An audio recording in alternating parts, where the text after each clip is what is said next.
सातवें दिन का शुभ प्रभात लाए कथा का पावन साथ। धर्म का दीप प्रज्वलित होगा, सत्य का मार्ग प्रकाशित होगा। ओम घृणी सूर्याय नमः। मैं नीलम आप सभी का आपके अपने चैनल प्रभु भक्ति संगीत में हार्दिक स्वागत करती हूँ। आज पोष माह के कृष्ण पक्ष की सप्तमी तिथि है और आज दिन रविवार का है। रविवार का दिन सूर्य देव को समर्पित होता है। आज के दिन हमें सूर्य देव को अर्घ्य जरूर देना चाहिए, जिसके लिए हमें शुद्ध जल में थोड़ा सा सिंदूर और थोड़ा सा लाल पुष्प मिलाकर और थोड़ी सी चीनी या शक्कर मिलाकर आपको उन्हें अर्पित करनी चाहिए। तो आइए देरी किए बिना सुनते हैं हम सबसे पहले गणेश जी की कहानी। तो प्रेम से बोलिए गणेश जी महाराज की जय हो। एक समय की बात है, श्री गणेश जी भगवान गंगा किनारे तपस्या कर रहे थे। इसी समय तुलसी ने विवाह की इच्छा से तीर्थ यात्रा पर प्रस्थान किया था। देवी तुलसी सारे तीर्थ स्थलों का भ्रमण करते हुए उसी गंगा तट पर पहुंच गई, जहां गणेश जी भगवान की तपस्या में गंगा तट पर देवी तुलसी ने देखा कि गणेश जी भगवान तपस्या कर रहे हैं। तो उस समय गणेश जी रत्न जड़ित सिंहासन पर विराजमान थे। उनके समस्त अंगों पर चंदन लगा हुआ था। उनके गले में पारिजात पुष्पों के साथ स्वर्ण मणि आदि के अनेक हार पहने हुए थे। उनके कमर में अत्यंत कोमल रेशम का पीताम्बर लिपटा हुआ था। तुलसी श्री गणेश को देखकर इस रूप पर मोहित हो गई और उनके मन में गणेश जी से विवाह करने की इच्छा जागृत हो गई। तुलसी ने विवाह की इच्छा से गणेश जी का ध्यान भंग कर दिया। तो गणेश जी ने तुलसी से कहा कि तपस्या भंग करना अशुभ होता है और तुमने मेरी तपस्या भंग क्यों की है।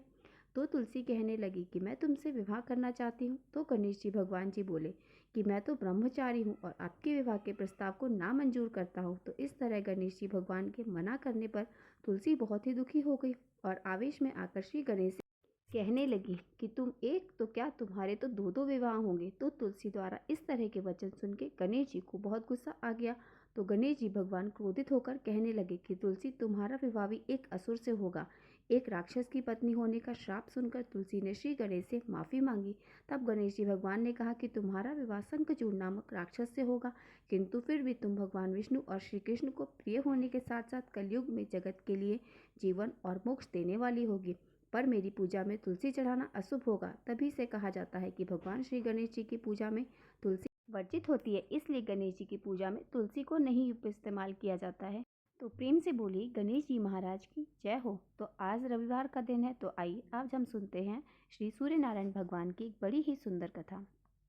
एक ब्राह्मण का पुत्र था जो रोज सुबह उठते ही नहा धोकर माँ से रोटी मांगता था। एक दिन माँ ने कहा कि बेटा, तुम कोई ना कोई नित्य नियम रख लो। लोग तो सुबह उठकर नहा धोकर मंदिर जाते हैं और पूजा पाठ करते हैं, इसके बाद रोटी खाते हैं। तुम तो सुबह उठते ही सूरज भगवान के दर्शन करके रोटी खाने का नियम रख लो।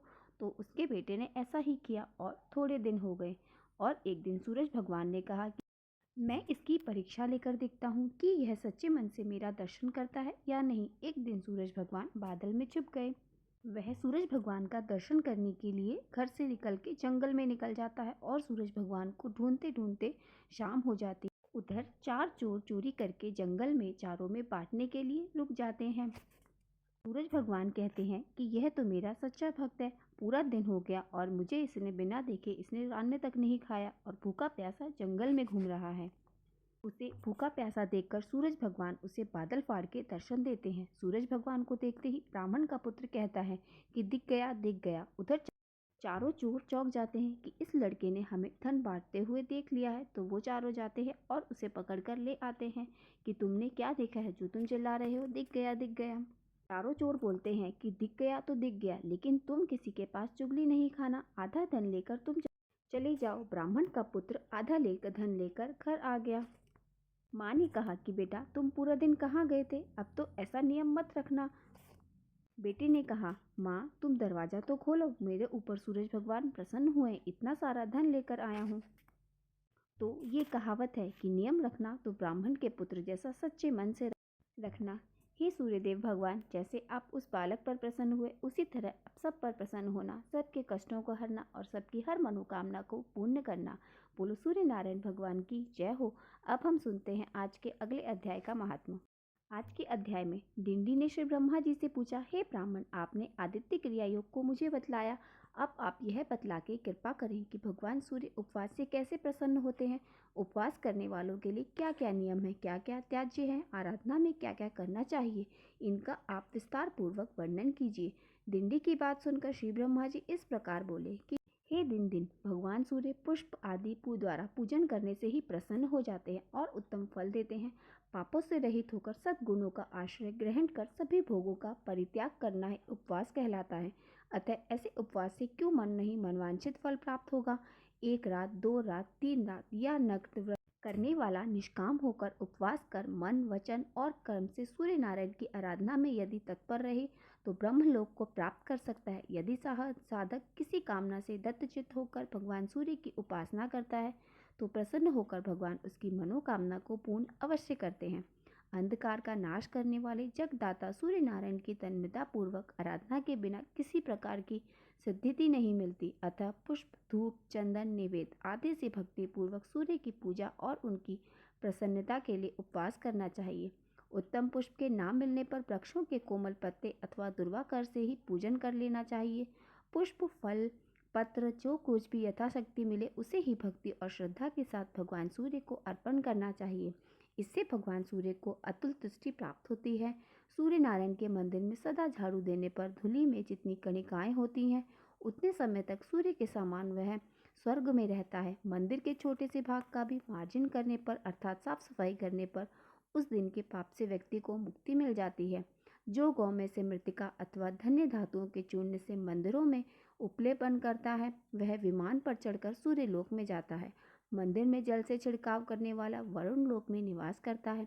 जो लेपन किए हुए मंदिर में पुष्प बिखेरता है वह कभी दुर्गति को प्राप्त नहीं होता। मंदिर में दीप प्रज्वलित करने वाला व्यक्ति सभी ऋतुओं में सुखप्रद सवारी प्राप्त करता है। ध्वजा चढ़ाने वाले के ज्ञात और अज्ञात सभी पाप पर पताका के वायु से हिलने पर भी नष्ट नहीं होते। गीत वाद और नृत्य के द्वारा मंदिर में उत्सव करने वाला उत्तम विमान में बैठता है। गांधर्व और अप्सराएं उसके आगे गान और नृत्य करती हैं।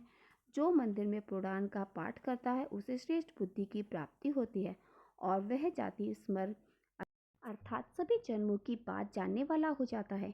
हे दिन दिन सूर्य की आराधना से जो चाहो वह प्राप्त कर सकते हो। इनकी आराधना से कई लोग गंधर्व कतिपय विद्याधर कतिपय देवता बन गए हैं।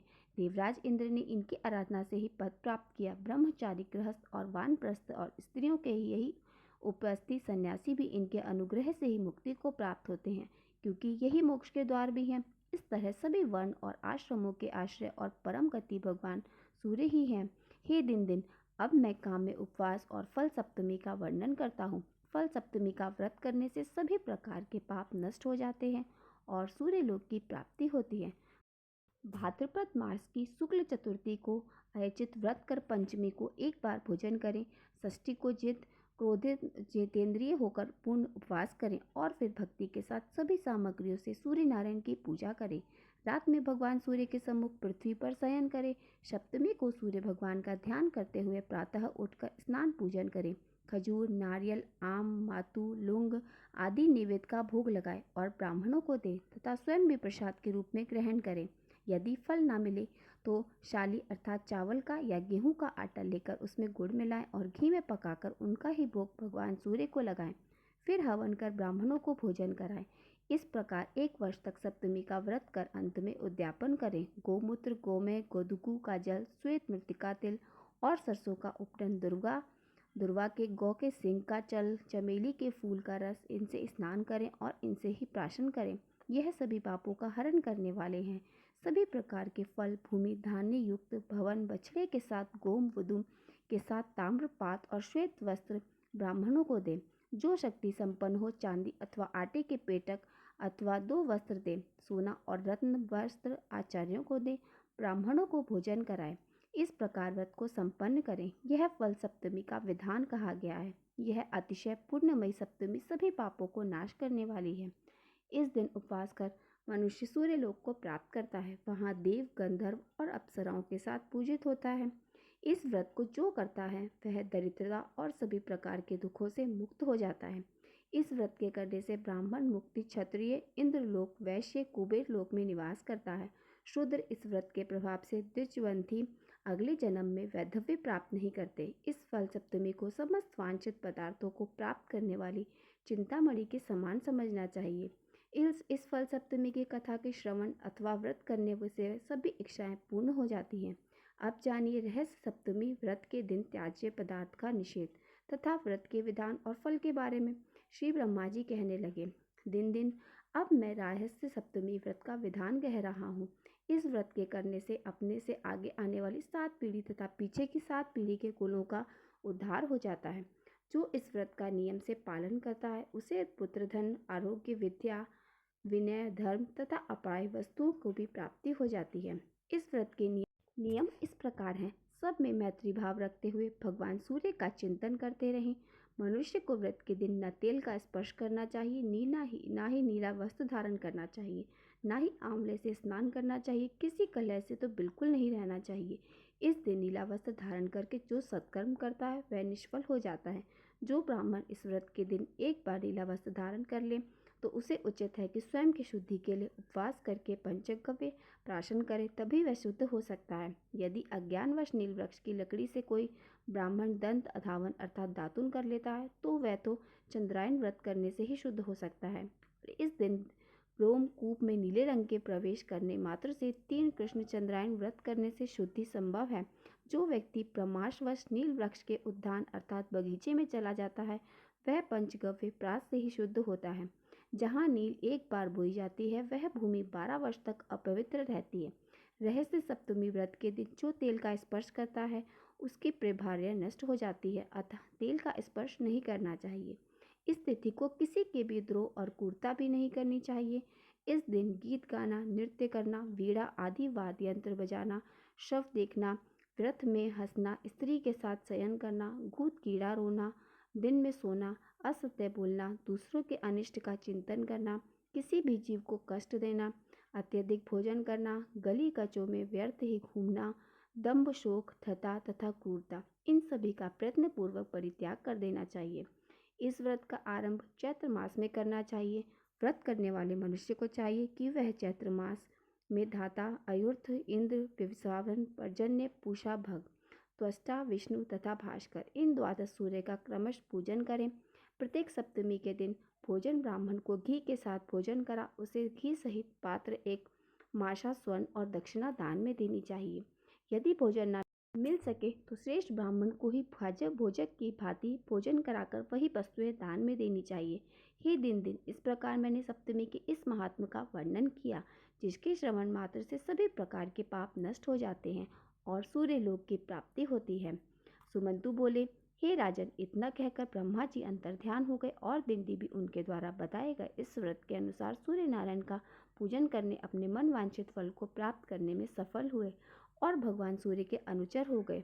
ओम सूर्याय नमः। ओम घृणी सूर्याय नमः। आज का अध्याय यहीं पर समाप्त होता है।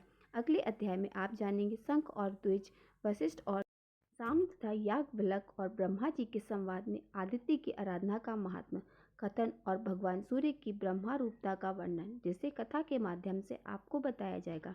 उम्मीद करती हूँ आप सभी को आज का अध्याय पसंद आया होगा। अगर आज का वीडियो पसंद आया हो तो वीडियो को लाइक और मेरे साथ जुड़े रहने के लिए चैनल को सब्सक्राइब अवश्य कर लीजिए। तो मिलते हैं आपसे अगली वीडियो में। ओम घृणी सूर्याय नमः। विष्णु भगवान की जय हो।